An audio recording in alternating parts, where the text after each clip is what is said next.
Pai, do Filho e do Espírito Santo. Queridos amigos do Apostolado Glória de Maria, queridos amigos da área de membros, vamos dar continuidade ao nosso curso de História.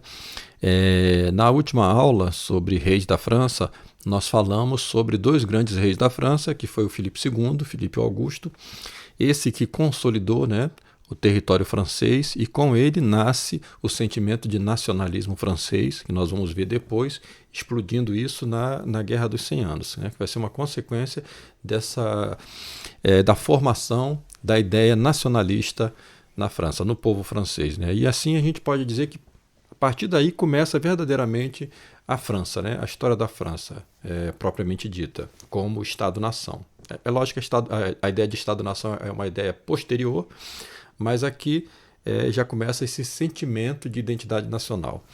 E depois nós vamos ver o outro grande rei da França, que foi São Luís, São Luís IX, que já recebe esse Estado fortalecido da França, mas ele eleva isso para um outro patamar, por ser um rei santo, um rei de virtudes, virtudes que são próprias, de um homem santo. Então ele vai elevar isso que ele recebeu, essa França que ele recebeu, a um nível de ordem quase que ideal, vamos dizer assim, se não fosse pelas limitações que o homem tem em função da sua fraqueza, da sua natureza decaída. Mas São Luís vai carregar em si, ele vai condensar em si as virtudes necessárias que um governante deve ter. Isso se deveu em grande parte à boa formação que teve, à boa educação que teve por parte da sua mãe, e também pelo ambiente, que cumulou ele de bons hábitos, e desses bons hábitos formaram-se grandes virtudes santas. Então é com São Luís que nós vamos ter o apogeu da Idade Média. Esse apogeu que é caracterizado pelas corporações de ofício, é caracterizado pelas catedrais, é caracterizado pela teologia, época também de São Tomás de Aquino. São Luís e São Tomás conheceram-se, Então, dois grandes santos aí atuando em áreas, diferentes. Um grande santo, doutor da igreja, e outro exercendo o seu poder de monarca. Então nós temos aqui uma monarquia quase que perfeita na época de São Luís. E nessa aula de hoje eu vou falar mais sobre a decadência da Idade Média e esse momento que marca esse início da modernidade, que vai se dar exatamente com o neto de São Luís, que foi Filipe IV, chamado o Belo, Filipe o Belo. E eu vou usar também essa aula de hoje para poder expandir um pouco, avançar um pouquinho na história. É lógico que depois eu vou retomar todos esses temas para a gente falar de idade moderna e tal. Mas eu vou fazer um breve resumo da idade moderna, tendo como ponto de partida Filipe o Belo, para a gente falar um pouquinho sobre a ideia liberal e a ideia socialista, que vai culminar na Revolução Francesa, e depois da Revolução Francesa vai se espalhar pelo mundo. Então, começando aqui com a crise da chamada Baixa Idade Média, que é o finalzinho da Idade Média. Então, São Luís, grande santo, grande rei, ordenou perfeitamente bem o poder temporal ao poder espiritual, ao poder da igreja, porque era um monarca que pensava sempre na salvação das almas de seus súditos. Então ele vai contribuir da maneira que um governante deve contribuir para a igreja, colaborando com a igreja para fornecer os meios necessários para que a igreja preste culto ao Deus verdadeiro, favorecendo a igreja em tudo que lhe é devido, e também proporcionando meios para que as virtudes de seus súditos sejam fortalecidas, e assim conduzir os seus súditos para que os seus súditos tenham os meios necessários, através da igreja, para a salvação de suas almas. Então, é por isso que São Luís vai atuar como juiz, como legislador, vai atuar como promotor, né, da justiça e também do sistema econômico, das corporações de ofício ou dos corpos intermediários, que eram assim chamados justamente porque não havia uma distância muito grande entre o soberano, entre a nobreza e o povo de um modo geral, já que eles tinham uma boa representação das suas corporações de ofício. As corporações de ofício, elas funcionavam como meios de regulamentação de uma atividade, tanto de uma atividade produtiva quanto de uma atividade comercial, na qual o trabalhador da corporação de ofício, ele trabalhava desde o princípio, né? O princípio, matéria-prima, trabalhar a matéria-prima em todas as suas etapas até chegar ao produto final. Assim, aquele que se formava numa corporação de ofício, o aprendiz, ou jornaleiro, ele conhecia o processo de produção em todas as suas etapas, desde a extração da matéria-prima até o produto acabado. E aí, para se colocar isso, né, em comércio, você tinha uma série de restrições. São Luís, então, procurava estabelecer restrições para que não houvesse um desregramento e não houvesse também, né, uma diferença muito acentuada entre certas corporações e outras. Então, não era permitido, por exemplo, que se tivesse acesso à matéria-prima por um determinado grupo, né, ou determinada corporação de ofício tivesse acesso àquela matéria-prima, de modo que a outra corporação não tivesse acesso a matéria-prima nenhuma. Então, havia uma regulamentação que procurava manter um equilíbrio, né, entre isso. Por exemplo, não era permitido ter tantas lojas e a outra lojas, um número bem reduzido, né? Tinha que haver um equilíbrio entre isso. Então, São Luís vai trabalhar nesse sentido, né? E é por isso que ele vai promover a forma de economia mais próxima, né, do bem comum, que é a chamada economia mortificada. Ou seja, não é a economia de consumista como nós temos hoje. Hoje nós temos economia de consumidores, né? Ou seja, uma economia que faz com que nós tenhamos ou criemos, né, necessidades que na realidade nós não temos. Nós acabamos adquirindo vícios, não virtudes, em função de necessidades que nós inventamos, que na realidade nós não precisaríamos.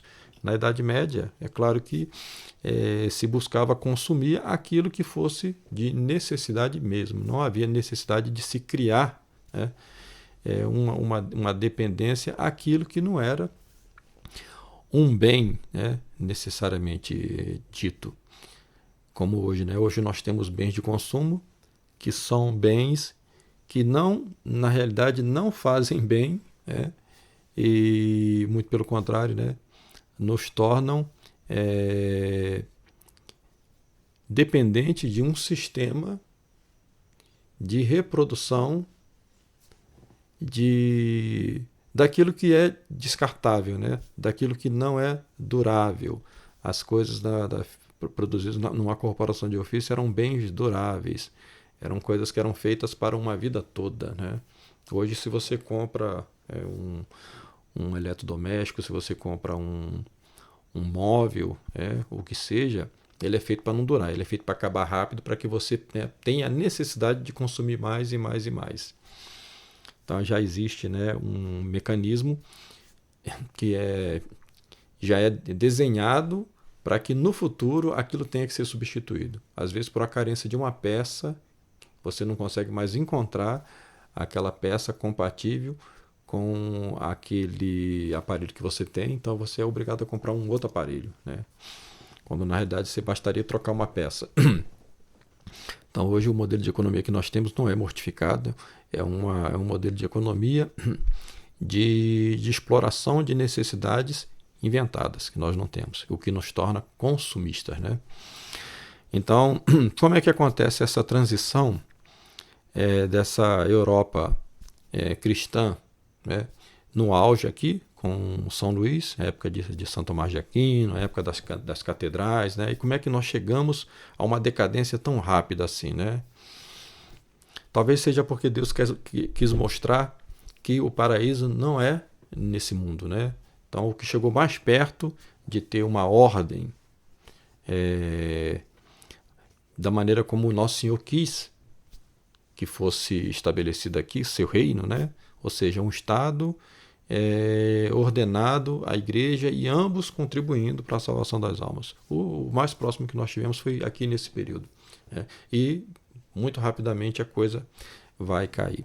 Então, para que isso aconteça, nós tivemos aí um reinado muito breve do do filho de São Luís, que foi Filipe III, né? Filipe III, o Audaz. Então anotem aí, ele governou do ano de 1270 até 1285, foram mais ou menos 15 anos de governo. Não teve grandes acontecimentos, ele vai se envolver numa cruzada contra Pedro III, lá de Aragão. A ideia dele nessa cruzada era depor o rei, Pedro III, e colocar no trono, né, o seu filho mais novo, que era o Carlos de Valois. O Filipe III, o Audaz, o rei da França, né, filho de São Luís, ele tinha tido um filho que seria o herdeiro, que morreu.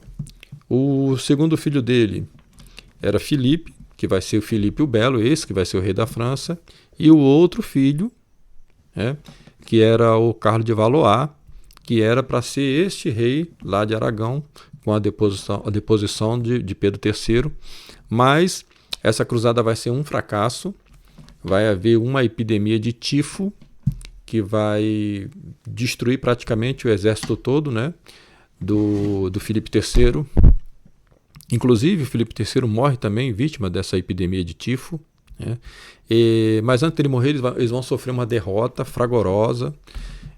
Pedro III de Aragão vai dizimar o exército francês e só vai poupar a família real. Só a família real que ele não vai executar. Mas o Filipe III acaba morrendo em função dessa epidemia de tifo. Então, quando ele morre, né, o filho dele, o segundo filho, estava vivo, né, o Filipe, vai se tornar rei da França, Filipe IV o Belo. Depois nós vamos ver aqui o problema que isso vai dar com o irmão dele, o Carlos de Valois. Então, até Filipe o Belo, nós temos aqui uma dinastia muito bem sucedida dos Capetos. Então, desde lá o início, com Hugo Capeto, até aqui, até Filipe, nós tivemos uma sucessão de reis, né, da dinastia capetinga diretos. Né? Sempre tinham herdeiros. Isso vai quebrar justamente com Filipe o Belo. É interessante também a gente notar isso. Por que isso acontece, né, com Filipe o Belo? Porque é um momento que Deus está mostrando para nós uma ruptura, né? Uma ruptura em todos os sentidos. É uma ruptura com aquela França que ele tinha recebido, né, do seu avô, São Luís. Uma ruptura com essa ordenação do Estado ao poder espiritual. Não vai ter mais com Filipe o Belo, muito pelo contrário, Filipe o Belo vai ser aquele que vai se rebelar contra o poder espiritual, e é a partir daqui que nós vamos ter o fim da Idade Média, né? É muito interessante como é que Deus deixa marcado, né, um momento histórico, né, um marco histórico para que a gente possa ver. Isso é representado pela bofetada que o Papa, né, Bonifácio VIII vai acabar levando a mando de Filipe o Belo. Então, assim, é um marco, né, que representa o fim dessa Idade Média e o início da modernidade. Então, a modernidade começa com essa ofensa ao poder espiritual representado pelo Papa Bonifácio VIII. Então, é muito interessante a gente perceber como é que Deus, ele é autor da história, ele vai demonstrando para nós, né, através desses fatos, como é que a história tem um autor, né? Então acompanhe a história de Filipe o Belo para a gente ver como é interessante. Então Filipe o Belo vai governar de 1285 até 1314. né? Como eu disse, ele foi o segundo filho de Filipe III. Ele era neto de São Luís, né? A mãe dele também era uma princesa espanhola, Isabela de Aragão. E a característica do Filipe é justamente a beleza, né? Por isso era chamado Filipe o Belo. Diz que era um homem extremamente belo. Extremamente belo. Olha o que diz aqui sobre ele o bispo Bernard Soissé, de Palmiers. Olha que interessante.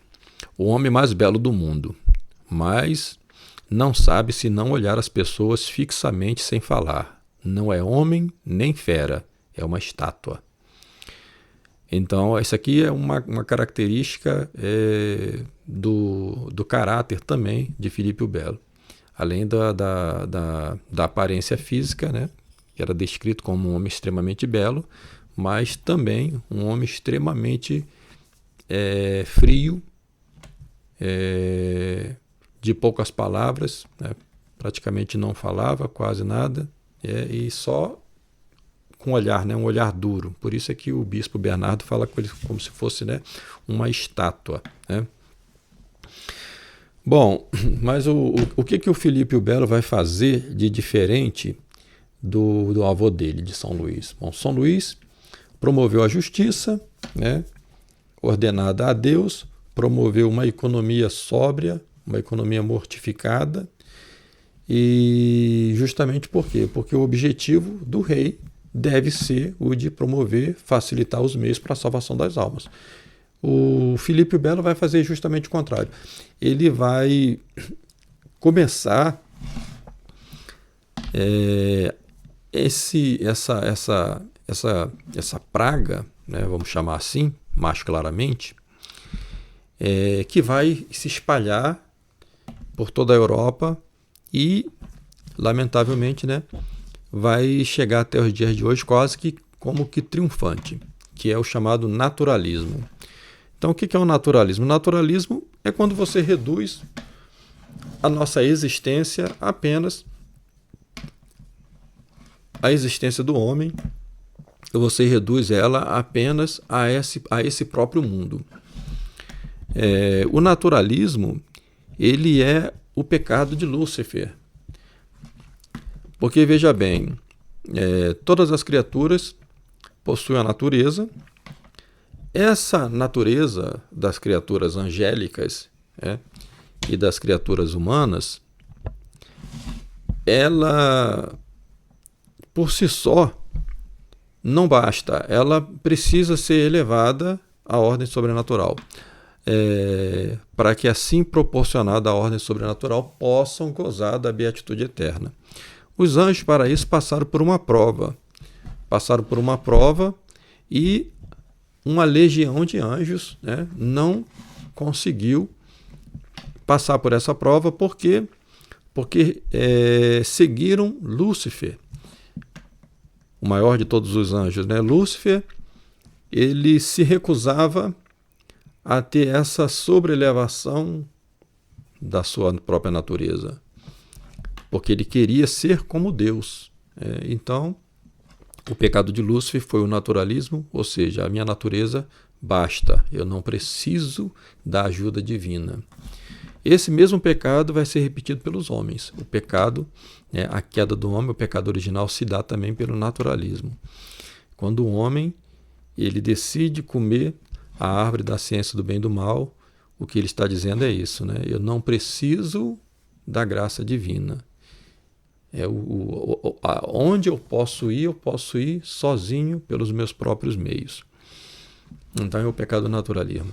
E o pecado naturalismo vai, obviamente, né, incorrer entre os modernos num erro de análise, né, de achar que o homem ele possui uma natureza pura, né?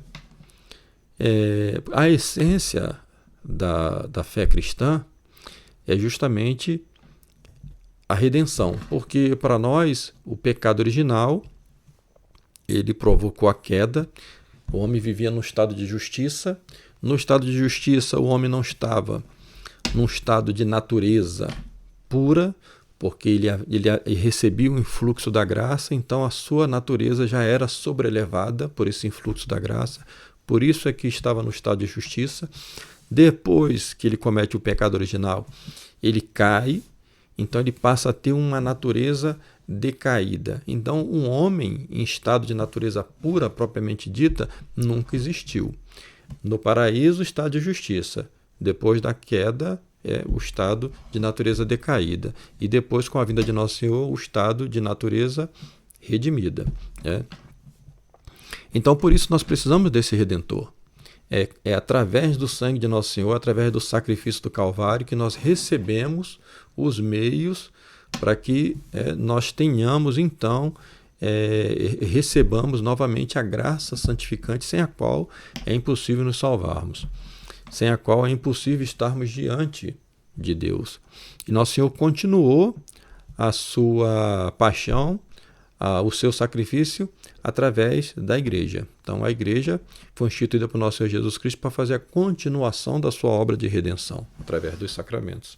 Então, isso aqui é fundamental. O que o naturalismo faz? O naturalismo, ele rompe com isso. Por isso é que eu disse que essa bofetada que o Papa Bonifácio VIII vai receber é o sinal, né, dessa ideia naturalista que passa a predominar no mundo. Então, aqui é a porta de entrada, né? Então, vamos entender como é que isso vai acontecendo, né? Então, o Filipe o Belo, à medida em que ele vai tomando as medidas, ele vai ter uma preocupação sempre maior com a questão econômica do que com a questão espiritual. Ele vai fazer o contrário do que fazia o seu avô.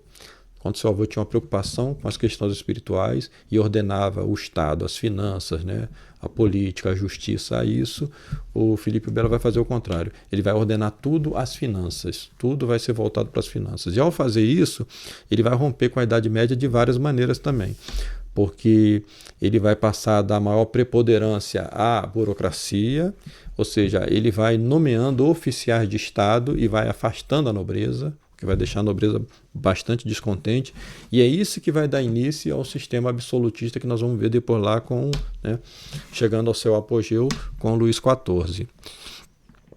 Então a coisa já começa aqui com o Filipe IV, Filipe o Belo, quando ele começa a promover maior importância para os oficiais de Estado do que para a nobreza. Então a nobreza vai começando a ficar secundária. Ele vai tomar medidas muito radicais com relação à economia. Para ter uma ideia, enquanto o São Luís criou um parlamento para tratar de questões jurídicas, ordenadas às leis de Deus, o Filipe vai criar um tribunal de contas. Para vocês verem que ele está mais preocupado com as finanças do que com a justiça. Então, algumas medidas dele, por exemplo, ele vai começar a cobrar dízimo do clero. Então, isso aqui vai gerar um problema, já vai começar a gerar um problema entre ele e a igreja, porque ele vai começar a querer ter maior controle dos bens da igreja dentro da França. Vocês precisam lembrar sempre que a igreja não é filha da França, é o contrário. É a França que é filha da igreja.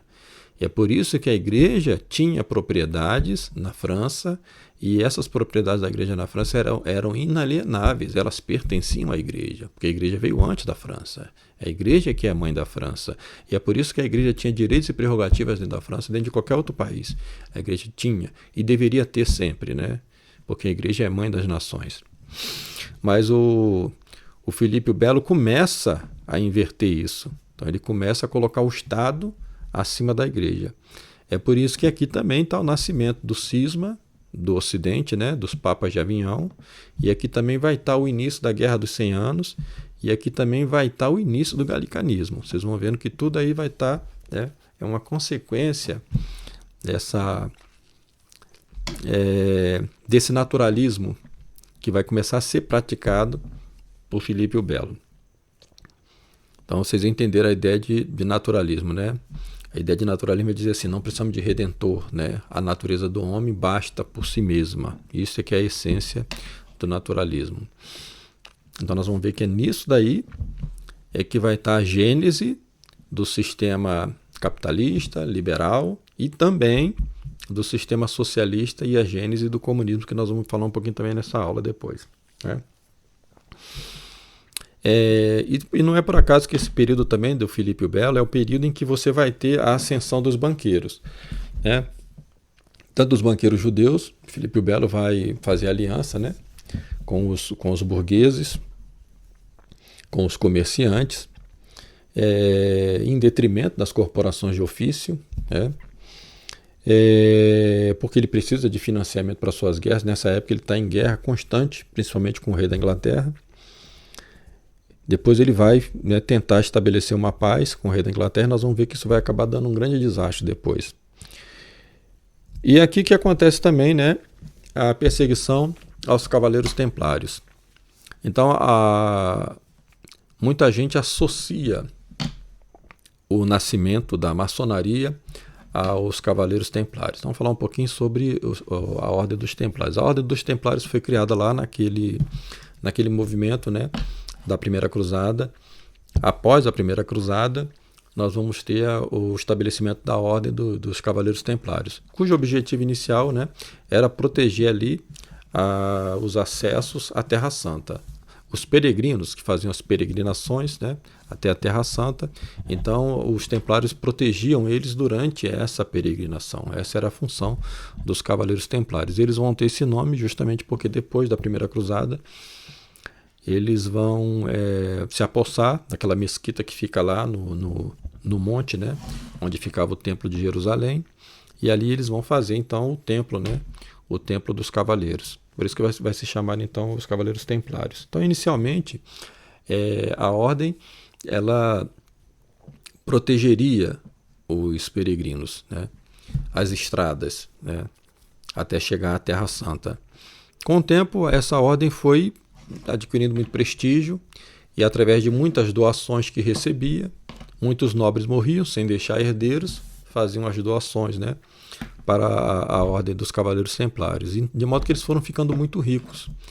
E quando você tem uma economia que já não é mais aquela economia mortificada, quando você passa a ter uma economia internacionalista, interligada, você começa a ter uma certa dependência de um sistema, né, que é o sistema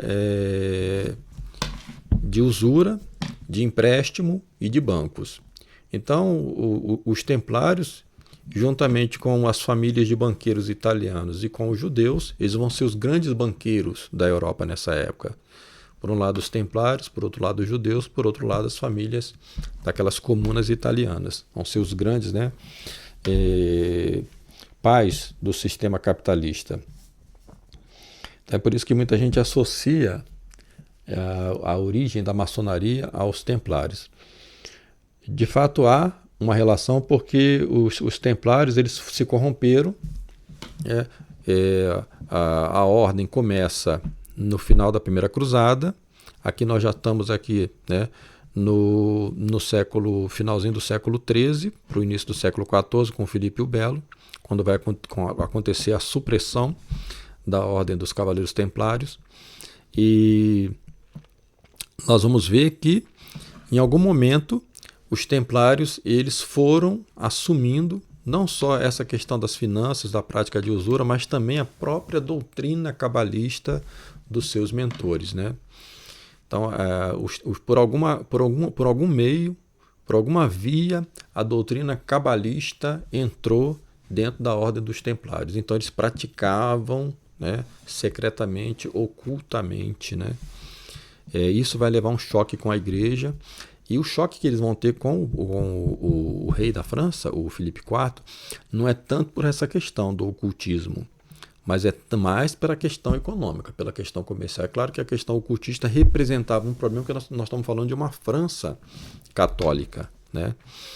Mas não para o rei, mas para a França católica, para os costumes do povo francês.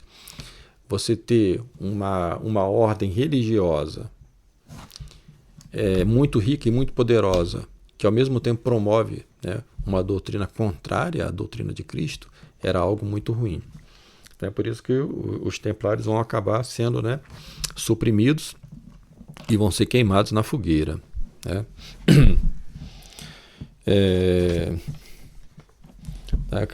A queima, né, dos templários, né? O mais famoso deles foi Jacques de Molay. Então, um detalhe que eu anotei aqui é isso, né? Que acontece, né? A morte de Jacques de Molay na fogueira acontece no dia 13 de outubro de 1307, numa sexta-feira. Então, muita gente fala que é aqui que começa essa história de que a sexta-feira, 13, né? É dia de azar e tal. Tem toda uma, né, uma história envolvendo a sexta-feira 13, muito provavelmente por causa disso aqui. Porque eles vão estabelecendo um monte de simbologia, né? A maçonaria, ela é uma espécie de cópia, em certos aspectos, né? De símbolos, etc., das corporações de ofício. As corporações de ofício eram chamadas de guildas, eram chamadas de grêmios, né? E também é conhecida como maçonaria operativa, porque a corporação de ofício construíam as catedrais, né? E usavam os instrumentos de pedreiros. A massa, né? Por isso é que o nome maçonaria vem de massa, um instrumento de pedreiro, de quebrar pedra, né? Agora, a doutrina maçônica não tem nada a ver com as corporações de ofício, né? As corporações de ofício, a doutrina das corporações de ofício era a doutrina cristã. A Ordem dos Cavaleiros Templários vai adotar uma doutrina oculta, que é a doutrina hermética, a doutrina da gnose, né? Que diz que há uma centelha divina no homem. É uma doutrina que leva ao naturalismo. Porque se há uma centelha divina no homem, a própria natureza do homem basta, né? O homem não precisa da graça divina. Se o homem não precisa da graça, o homem não precisa da redenção. Se o homem não precisa da redenção, o homem não precisa da igreja, não precisa dos tesouros da igreja, não precisa de papa, não precisa de hierarquia da igreja, não precisa dos sacramentos da igreja. Entendeu? Então, essa doutrina, já vem carregada nela a doutrina, né, do naturalismo. Mas nós estamos falando aqui muito antes, né, da fundação da maçonaria, essa chamada especulativa, de 1717. A maçonaria, referente aos pedreiros das corporações de ofício, é chamada maçonaria operativa. Daí porque também esses maçons, né, da maçonaria especulativa, a moderna, eles gostam de usar esses símbolos de pedreiros e se chamam pedreiros livres, né? Franc-maçons, na França é chamado assim, porque as corporações de ofício recebiam as cartas de franquia, né, que permitia que elas operassem naquela região, estabelecessem, né, suas regras, seus preços, né, suas relações trabalhistas, né, e suas relações que aproximavam a justiça real com a vida do operariado. Então, essa corporação de ofício, ela está relacionada ao princípio da maçonaria, mas não dessa maçonaria ocultista, cabalista, que vai se formar depois, mas a chamada maçonaria operativa. Então, entendam isso aí, né? Maçonaria operativa, corporações de ofício, né? E a maçonaria especulativa, que já foi fundada já em 1717, é chamada maçonaria moderna, é essa que nós temos hoje. Então são essas duas coisas diferentes que é bom ter em mente, né? Bom, então falar um pouquinho aqui da gênese da Guerra dos 100 Anos também com o Filipe o Belo. Então o Filipe o Belo teve 3 filhos. Esses 3 filhos do Filipe o Belo vão morrer sucessivamente, depois da morte dele, é claro, vão assumir o trono, um depois morre sem deixar herdeiro, aí assume o irmão, morre também sem deixar herdeiro, e depois morre o terceiro também sem deixar herdeiro. Então aqui tem uma quebra, né, da dinastia dos Capetos, uma dinastia direta, porque nenhum dos 3 filhos do Filipe o Belo vai deixar herdeiros. O Filipe o Belo, enquanto, né, era rei da França, é claro que ele tinha 3 filhos homens, ele nunca imaginou que fosse acontecer uma coisa dessa, que esses 3 filhos deles iam morrer também sem deixar herdeiro. E ele tinha uma filha. Então, como ele está em muito conflito com o rei da Inglaterra, ele vai fazer um acordo, né, com o rei da Inglaterra, na época era o Henrique II, e ele vai dar uma de suas filhas em casamento Eduardo II. Ele vai dar uma de suas filhas em casamento com o Eduardo II, essa filha chamada Isabel, então ela vai casar com o Eduardo II. É claro que ele está pensando aqui em fazer uma aliança política, né, com a Inglaterra, porque ele pensava que, bom, minha filha vai casar com o rei da Inglaterra, depois vai ter filho com ele, então eu vou ter uma participação lá no reino da Inglaterra. Só que a coisa vai sair ao contrário, por quê? Porque os 3 filhos, nomes dele vai morrer, ele vai ficar sem herdeiro. E aí o filho da filha dele, com o rei da Inglaterra, que vai ser o Eduardo III, vai reclamar o trono da França. E aí que vai ter o problema da Guerra dos 100 Anos, né? Porque ao mesmo tempo que o neto de Filipe o Belo, que é filho da sua filha Isabel, com o Eduardo II, agora é rei, né? Eduardo III, vai reclamar o trono da França, o sobrinho dele, de Filipe o Belo, também vai reclamar o trono da França. Lembra que o Filipe o Belo tinha um irmão chamado Carlos de Valois, que seria lá o rei, né, de Aragão, naquela cruzada fracassada, né, do pai dele. Então, o Carlos de Valois vai ter um filho e, evidentemente, que esse filho vai se considerar herdeiro do trono da França. Então você vai ter uma disputa pelo trono da França depois da morte dos 3 filhos de Filipe o Belo. Você vai ter o Eduardo III da Inglaterra, que era neto dele, e você vai ter o sobrinho dele, que era filho do irmão dele, do Carlos de Valois, que vai também reclamar o trono da França. Então é por isso que a partir daí você vai ter a dinastia dos Valois na França e o princípio da Guerra dos 100 Anos. Vai começar exatamente aí. É muito interessante isso, né? Que vai começar exatamente no ano de 1337. Bom, e aí o conflito do Filipe o Belo com a igreja, né? Filipe o Belo está usurpando aquilo que é de direito da igreja na França. Ou seja, ele vai fazer exatamente o contrário daquilo que tinha sido determinado pelo Papa São Gregório VII. São Gregório VII descreveu lá no Dictatus Papae, que eu li para vocês naquela aula sobre os papas da Idade Média, né? Em que ele deixa muito claro que o poder do rei está submetido ao poder do Papa. E o Filipe Belo vai fazer o contrário, ele vai procurar submeter o Papa ao seu poder. E então, ele vai convocar os Estados Gerais. Então é muito interessante também isso daqui, porque quem vai dar origem a essa convocação dos Estados Gerais na França vai ser justamente ele, o Filipe o Belo. E é essa convocação dos Estados Gerais que vai se repetir lá na frente, quando Luís XVI começar o processo da Revolução Francesa sem saber, porque o processo da Revolução Francesa começa quando Luís XVI convoca os Estados Gerais. Então é interessante, né, que os reis da França, aqui começando com Filipe o Belo, foram eles mesmos criando um sistema que mais tarde ia se voltar contra eles, né? Ao mesmo tempo que eles fortaleciam a burguesia, fortalecia a classe econômica, né, em detrimento do poder espiritual e usurpando os bens da igreja, e ao mesmo tempo que ele favorecia também os oficiais em detrimento da nobreza, os oficiais que eu digo são os burocratas, né? Em detrimento da nobreza, ele também vai enfraquecendo a sua defesa e mais tarde isso vai cair em cima do Luís XVI na Revolução Francesa. Então aqui que está começando, né, esse processo que mais tarde vai culminar com a queda da monarquia francesa. Olha o estrago que faz o Filipe o Belo, né?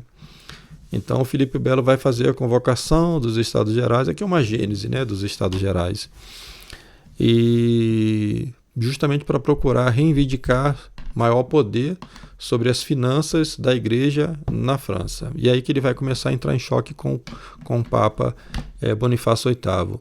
Bonifácio VIII, reagindo a isso, vai escrever a bula, né, Una Santa, para reafirmar aquilo que tinha sido determinado pelo Papa São Gregório VII, né, de que o poder temporal tem que estar submetido à autoridade do Papa. Então, o Filipe o Belo vai proibir a exportação do dinheiro da França para os Estados Pontifícios, né? E no ano de 1303 ele vai enviar uma delegação para prender o Papa em Roma, que vai ser chefiada pelo Guilherme de Nogaret e pelo Chiarra Colonna. Eles vão até Roma, não encontram o Papa tinha se refugiado no Palácio Episcopal em Anani, uma cidade próxima, e lá eles, chegando lá, vão encontrar o Papa praticamente abandonado, né? Fugiu todo mundo, mas o Papa vestiu as vestes pontifícias, né? Com a coroa, a tiara, e vai recebê-los. E diz para eles o seguinte, né? Fala assim, bom, já que vocês vieram me matar, eu vou morrer como Papa. E aí o Guilherme de Nogaret, quando ouve isso, ele até fica um pouco intimidado, né? Porque afinal de contas ele vê a autoridade do Papa ali. Mas o Chiarra Colonna vai, se aproxima do Papa e dá uma bofetada com aquela luva de ferro, né? O Papa cai, um ferimento grave, e vai acabar morrendo, né? Ele diz que esse ferimento foi tão forte, né, que chegou até a provocar algum dano na sua cabeça, né? Que ele, a partir daí, ele nem reconhecia mais as pessoas, tal, passou a sofrer de uma enfermidade. Pouco tempo depois ele vai morrer, né? Então isso representa, né, essa afronta, né, do poder temporal ao poder espiritual, né? E é o que vai marcar, né, exatamente o fim da Idade Média. Bom, o Filipe o Belo vai morrer, vai ser sucedido pelos seus 3 filhos, um atrás do outro, que não vão deixar herdeiros, e aí finalmente vai explodir a Guerra do Oceano em função dessa crise sucessória, né? Bom, então aqui fechei o panorama do fim da Idade Média, o início da Idade Moderna, para dizer o seguinte, né? Essa ideia naturalista é que vai dar, né, vai fazer surgir todos os outros males, né? A ideia naturalista, a ideia antropocêntrica, quer dizer, o homem está no centro agora, né? Tudo agora é voltado para o homem. É claro, se você tira Deus e você põe o dinheiro no lugar, né, você não serve mais a Deus, você vai servir a Mamon. Então agora você vai começar a trabalhar contra a obra de Deus, contra a igreja, e vai favorecer os inimigos, né? Evidente. Então você vai ter, desse pensamento antropocêntrico naturalista, você vai ter como consequência lá na frente o humanismo, né? O renascimento e o protestantismo. O protestantismo vai fixar essa ideia naturalista. É a Revolução Protestante que vai fixar essa ideia naturalista, porque você agora não precisa mais dos meios sobrenaturais de que a igreja dispõe para a nossa salvação. Você não precisa mais da igreja, né? Então, essa ideia naturalista, ela vai provocar 2 consequências. Primeiro é que, segundo Lutero, o homem está corrompido, natureza destruída, né? Basta a fé, basta a escritura, a livre interpretação, basta a graça, né? Basta Deus e o homem estará salvo. Já que a natureza do homem corrompida é impossível ser remediada. Isso é um extremo. O outro extremo é dizer que a natureza do homem é boa, não há pecado original, não há queda. Então, por um lado, você tem natureza má, natureza boa, né? Dessas 2 coisas, que têm a mesma fonte, a mesma origem, né? Que é esse naturalismo, que começa com o fim da Idade Média, dando maior valor ao econômico do que o espiritual, você vai ter 2 vertentes, né? A vertente liberal e a vertente socialista. A socialista é consequente da liberal, né? Porque o princípio é o mesmo, né? É o naturalismo. Não existe uma natureza ferida, não existe a necessidade da redenção, não existe a necessidade da graça. Então você tem uma natureza do homem que não precisa ser restaurada, você não tem uma natureza do homem redimida. O que nós temos aqui é simplesmente uma porta aberta para aquele sonho pacifista, irenista, de Erasmo de Roterdão, humanista, né, de estabelecer a paz na Terra, e uma paz que faça com que todas as mazelas da humanidade sejam saradas para sempre. Então você estabelecer, né, um novo jardim do Éden sobre a Terra. Esse aqui é o pano de fundo para a ideia comunista. Então, primeiro o liberalismo, né? O homem é bom, E o que impede, então, a felicidade dos homens? Se o homem é bom, por que há problemas no mundo? Porque o homem é bom, mas há algo que impede a sua liberdade. Então, ao homem cabe lutar pela sua liberdade. Então, vai dar origem às várias vertentes do liberalismo. Liberalismo político, liberalismo econômico. E, por outro lado, você vai ter uma consequência disso. Se o homem é bom, por que é que há infelicidade no mundo, há mazelas no mundo? Porque a sociedade é injusta. Há no mundo desigualdades que precisam ser sanadas. Quando conseguirmos a igualdade, então viveremos um mundo feliz. Então, de um lado, você vai ter o sistema liberal defendendo a liberdade como fundamento da felicidade humana, e por outro lado você vai ter a igualdade como fundamento da felicidade humana. Em ambos os casos você tem o naturalismo como essência, ou seja, você destruiu a necessidade da graça, você destruiu a necessidade de um redentor, né? Ou seja, o homem basta-se a si mesmo. De um lado, ele deve promover todas as liberdades possíveis, para quanto mais livre for o homem, mais feliz ele vai ser. E por outro lado, você deve promover todas as igualdades possíveis. Quanto mais igualdade houver, mais felicidade vai ter. Então, isso é que vai dar origem à direita e à esquerda política moderna. Então, tanto a direita política quanto a esquerda moderna vão nascer de um erro anticristão, que é o naturalismo e o humanismo, né? Então, isso é muito importante ter muito claro. Então eu vou falar um pouquinho mais agora sobre, né, o sistema socialista e sistema comunista, porque muitas pessoas fazem muita confusão com relação a esses dois termos. Então, uma coisa é socialismo, outra coisa é comunismo, né? Precisa ficar isso bem claro, essa diferença.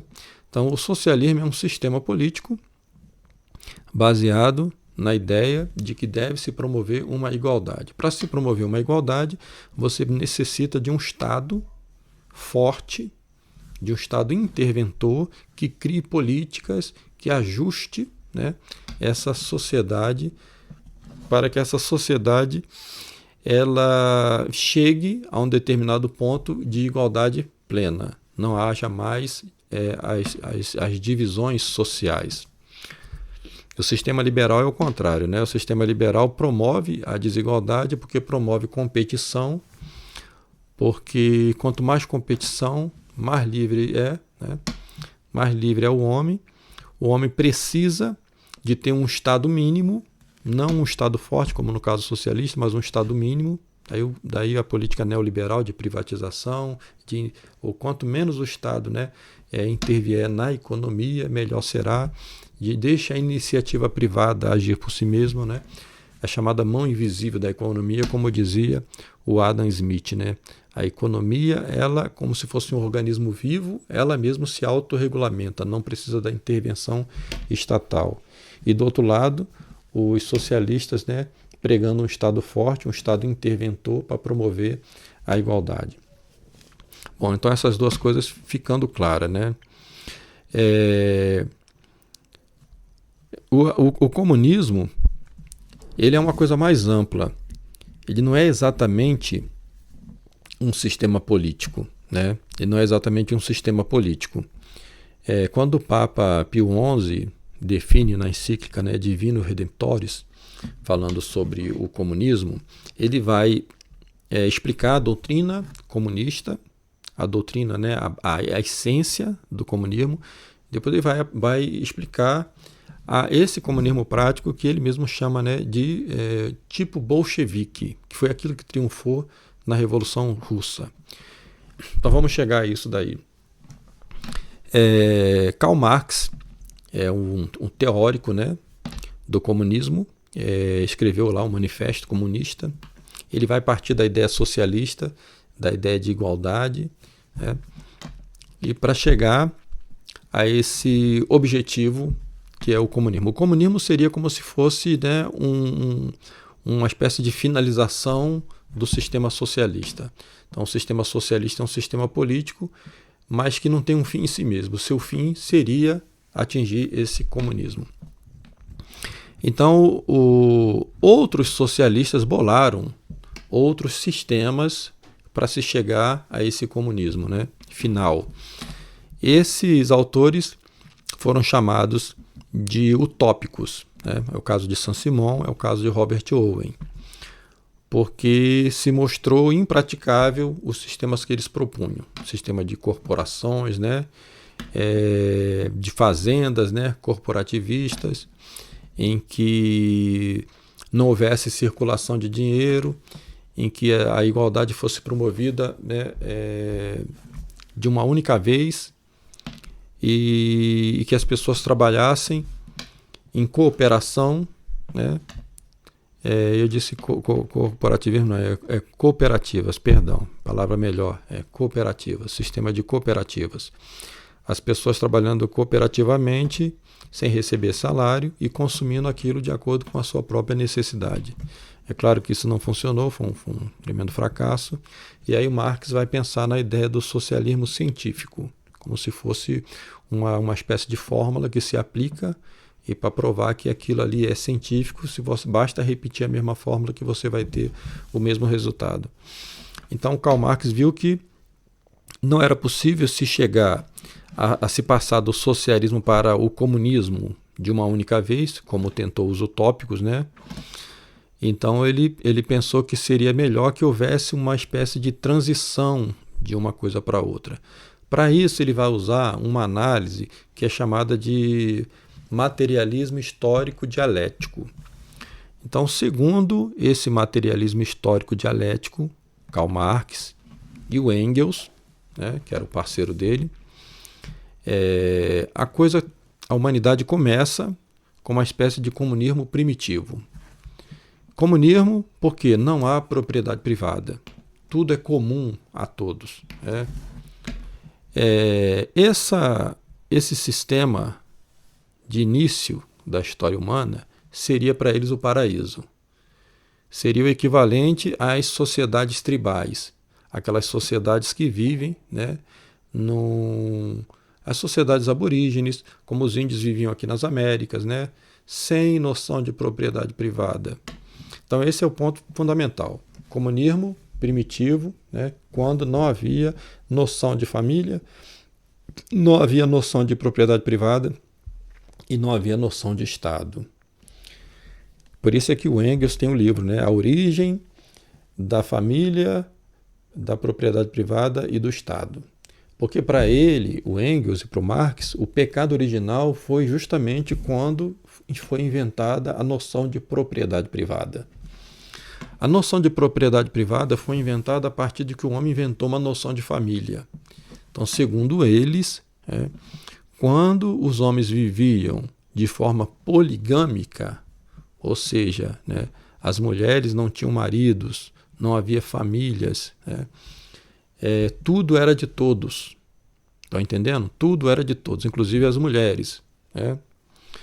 Então, aí você tinha um comunismo primitivo, uma gênese do sistema comunista, mas ainda, né, primitivo. Em um dado momento, alguém tomou uma mulher como sua. E aí começou a família monogâmica. É por isso que eles são contra a família monogâmica. Né? Mas vocês vão vendo que depois isso vai coincidir com os liberais, só que de formas diferentes. Então, eles são contra a família monogâmica porque é aqui que eles veem a ideia de propriedade privada. Porque quando se faz uma família com uma esposa, maridos fixos, você vai ter necessidade de uma propriedade privada para ter a sua casa, para ter aquilo que produz para a sua própria família. Então, para eles, o grande mal está nisso daqui. E aí você tem a propriedade privada, e é por causa da propriedade privada que você vai ter o Estado. O Estado vai ser o quê? Vai ser um grupo de pessoas que vai ter maior propriedade, e aí começam as desigualdades sociais, uns vão ter mais do que os outros, e aí você vai ter o Estado, e a religião vai existir para justificar o Estado. Então, a religião já é uma invenção, né, que começa com a invenção da família, propriedade privada, invenção do Estado e, finalmente, a religião para justificar isso tudo. Essa é a ideia, né, do comunismo primitivo, que vai sendo, né, superada por esse pecado original, que é a sacada, a invenção da propriedade privada. Aí você passaria para uma outra etapa, né, que é o chamado sistema asiático de produção. O sistema asiático de produção é o trabalho de coletividade, né? É um sistema de trabalho compulsório, coletivo, em que o poder do Estado força os seus súditos a trabalhar em grandes obras. Ele vai dar como exemplo o Egito, né? Embora o Egito não seja na Ásia, seja na África, mas ele chama isso de sistema de produção asiático, que mais tarde vai ser superado pelo sistema escravista, que vai predominar na sociedade greco-romana.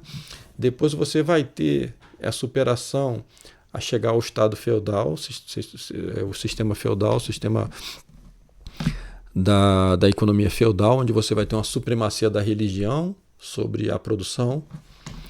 E aí você vai ter uma transição do sistema feudal para o sistema capitalista. Observa que é uma coisa evolutiva, né? Um sistema vai evoluindo e passando para outra etapa. E finalmente você chegou no sistema capitalista. O sistema capitalista ele vai dar origem ao sistema comunista. A fase final, de acordo com o Marx e o Engels, é você chegar ao sistema comunista. O sistema comunista seria o fechamento da história, né? Seria o fechamento desse sistema evolutivo, ou seja, você chega na Idade de Ouro, você chega no paraíso na Terra, o sistema capitalista, o sistema comunista. Mas o sistema comunista ele só pode haver como uma decorrência do sistema capitalista. É necessário que haja o sistema capitalista primeiro. Então é por isso que o Marx ele vai pensar nesse esquema que é uma transição, né, do sistema capitalista que passa pelo socialismo até chegar no sistema final, que é o sistema comunista, que ele vai chamar de socialismo científico, que se baseia no seguinte. Primeira coisa, consciência de classe. Então você vai ter, né, um choque de classe entre a classe dos ricos, dos poderosos, dos donos dos meios de produção, com a classe dos operários, né, dos proletários. Esses que são em maior número, né? Maior número. E você vai ter um choque inevitável entre essas duas classes. Isso é chamada consciência de classe. Quando é que vai dar esse choque? Quando o proletariado chegar a desenvolver a consciência de classe tal em que eles vão perceber que eles podem vencer a classe que os explora, que são os donos dos meios de produção, justamente porque são maioria, né? Então, o desenvolvimento dessa consciência de classe, choque entre classes, né? Proletariado e burguesia, choque, guerra, conflito. No resultado dessa guerra vai haver uma vitória do proletariado.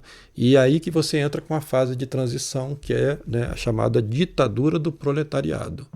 Então, a ditadura do proletariado ela vai servir para quê? Ela vai servir para eliminar todos aqueles elementos, aqueles vestígios de capitalismo. Isso vai ser feito através do massacre, todos os elementos do que eram vestígios do capitalismo e que precisavam ser superados, né? Tem que ser exterminados esses elementos, a inteligência, professores, religiosos, né? Para que você instale definitivamente o sistema comunista. Então é necessário passar pela ditadura do proletariado. Nós estamos falando aqui, segunda metade do século XIX. Então nós já falamos do socialista utópico, socialista científico, né, que é o Marx. O socialismo científico é o quê? É essa transição do socialismo para o comunismo passando pela ditadura do proletariado. Você vai ter também os anarquistas.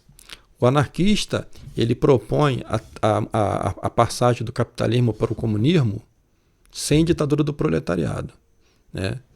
Você vai abolir o Estado. Você vai abolir o Estado, né? Por isso que chama anarquia, né? Sem princípio, sem Estado. É claro que vai ter muita força o movimento anarquista, né? Proudhon, Bakunin, vai ter muita força no final do século XIX, mas não vai ter tanta força quanto vai ter o comunismo. Então vamos lá, vamos entender agora, né, o que quer dizer o Papa Pio XI na encíclica, né, Divino Redemptoris, quando ele fala dessa diferença. O que vai acontecer na Revolução Bolchevique é que Lenin e Trotsky vão pegar essa ideia de Karl Marx, né, da ditadura do proletariado e vão aplicar na Revolução Comunista.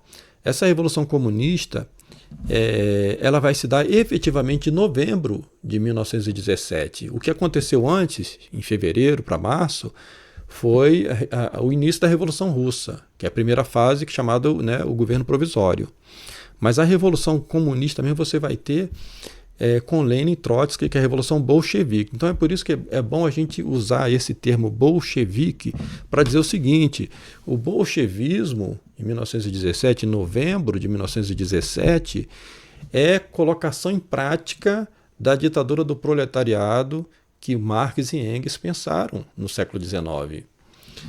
E o proletariado, a classe operária na Rússia, era chamada de sovietes. Eram sovietes. Os sovietes eram conselhos, não eram como sindicatos, porque eles tinham uma participação mais efetiva dentro da indústria, né? Então você vai ter o governo dos sovietes, o governo dos proletariados. Então por isso que vai se chamar, né, União Soviética, né? União das Repúblicas Socialistas Soviéticas. Mas o que você vai ter aí, então, não é o comunismo final ou ideal como pensava que ia ter, calma. Porque quando você chega nessa parte aí da ditadura do proletariado, ela fica nisso, entendeu? Não tem como ela ir para o comunismo ideal. Porque o comunismo ideal é uma ideia de natureza humana limpa, pura, sem pecado original, impossível, impossível. Nosso Senhor disse, nada podeis sem mim. Então o que eles conseguem fazer no máximo é a ditadura do proletariado, que é o chamado socialismo realmente existente. Então isso aqui que tem que ficar bem claro, já tentei explicar isso em outras aulas e as pessoas têm muita dificuldade em entender. Isso que se chama comunismo hoje, né, é o socialismo bolchevique. Né? O socialismo bolchevique é o que? A implantação da ditadura do proletariado. E aí você vai ter um Estado forte, um Estado interventor na economia, né? E esse nome, socialismo realmente existente, ele vai vir depois. Ele vai vir já na época do Brezhnev, justamente para designar isso, que o que foi feito na Rússia, na Revolução dos Bolcheviques, foi a instalação de um sistema econômico. De um sistema econômico onde você tem um Estado forte que controla a economia. Né? A economia planificada. E eles chegaram a pensar que esse sistema econômico, de economia planificada, tudo planejado pelo Estado, ia realmente ser um grande, né, um grande sucesso, mas não se viu nada disso. Então, tanto que hoje, quando fala em socialismo realmente existente, né, eles ficam até, consideram isso como pejorativo, né, para dizer assim, não, o que vocês conseguiram fazer foi isso, vocês não conseguem fazer outra coisa. Né? Que na realidade, na essência, é exatamente isso. Quando chegam ao poder, eles exercem, né, um autoritarismo de Estado, um controle de Estado, um Estado totalitário que transforma o ser humano em um inseto. É isso que o Papa Pio XI vai procurar demonstrar na sua encíclica, né, Divino Redemptoris, quando ele mostra que esse espírito coletivista dessa economia estatizada, né, dessa economia bolchevique, do socialismo realmente existente, ela tende a transformar o homem numa engrenagem de máquina, porque ela não vê para o homem uma transcendência, ela não vê no homem uma alma para salvar. Tudo se reduz ao naturalismo, tudo se reduz a um materialismo histórico, né, cuja etapa final é a escravização do homem pelo homem, que é isso que se vê no final, né? E ao passo que esse comunismo ideal nunca se chega a ele. E ele que é o grande problema, né? Porque o comunismo realmente existente, o bolchevique, né? Ele persegue, ele destrói, mas ele mostra, né, a sua face. Ele demonstra muito claramente a sua face mentirosa, né, porque eles fazem tudo isso à custa de dizer que estão promovendo a igualdade social, a justiça social, e no final das contas eles acabam promovendo, né, mais desigualdade ainda, aumentando mais ainda o abismo entre o partido, aqueles que dominam o poder, e o homem inseto, né? Aquele que vive pela coletividade. A produção coletiva tem mais importância do que a vida pessoal, individual de cada um. Mas a ideia de chegar a esse paraíso na Terra, ela também é compartilhada pelos liberais da direita. Só que eles procuram seguir por um outro caminho, que é o caminho da liberdade, né? Então, por isso que eu dizia que enquanto os comunistas, marxistas, né, socialistas científicos, são contra a família, porque consideram que na família está a gênese da propriedade privada, os liberais são contra a família por uma outra razão, mas porque para eles essa família monogâmica é uma imposição e é contrária à liberdade do homem. O homem que tem a escolha e a liberdade de decidir que tipo de família que ele quer formar. Entende? Então é por isso que eu digo que no final desse jogo de pinça, o objetivo é se chegar ao comunismo ideal. Esse que está na ideia, o comunismo de se pensar que é possível ao homem estabelecer na Terra um paraíso, uma paz sem Cristo, um paraíso sem a necessidade da graça, sem a necessidade da igreja, dos sacramentos da igreja, sem o sangue de Nosso Senhor, do nosso Divino Redentor, e é por isso que a encíclica do Papa Pio XI se chama Divino Redentor, para dizer exatamente isso. Nós precisamos da redenção, nós precisamos do sangue de Cristo, nós precisamos, dos sacramentos, para que a gente possa continuar nossa caminhada, mas sempre pensando na vida eterna, não simplesmente nesse mundo. Porque quem vai restaurar todas as coisas vai ser nosso Senhor Jesus Cristo. É nosso Senhor Jesus Cristo que restaura a natureza. No princípio, estado de justiça, depois natureza decaída, depois natureza redimida, e no final dos tempos, juízo final, nós vamos ter a natureza restaurada, com a ressurreição da carne. Fiquem com Deus, em nome do Pai, do Filho e do Espírito Santo.